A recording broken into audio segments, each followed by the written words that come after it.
আলহামদুলিল্লাহ, মক্কা শরীফের ভিতরে যারা ক্লিনারের কাজ করে তাদের কপালটা অনেক ভালো, যা বলে বোঝানো যাবে না। এখানে পরিষ্কার করার মতো কারো কপালে জোটে না। যাদের ভাগ্যটা ভালো তারাই এরকম সুন্দর কাজ পায়। অনেক ভালো, অনেক ভাগ্যবান।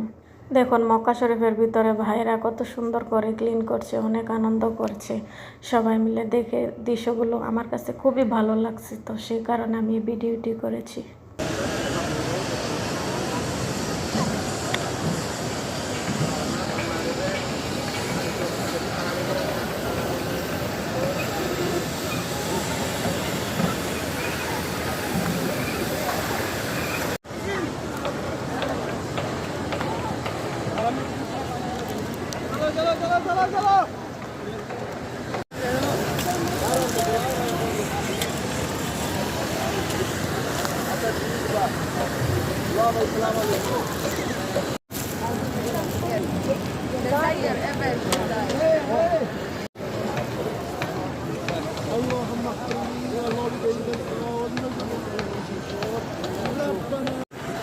মক্কা শরীফের সবচেয়ে সুন্দর দৃশ্য এগুলা।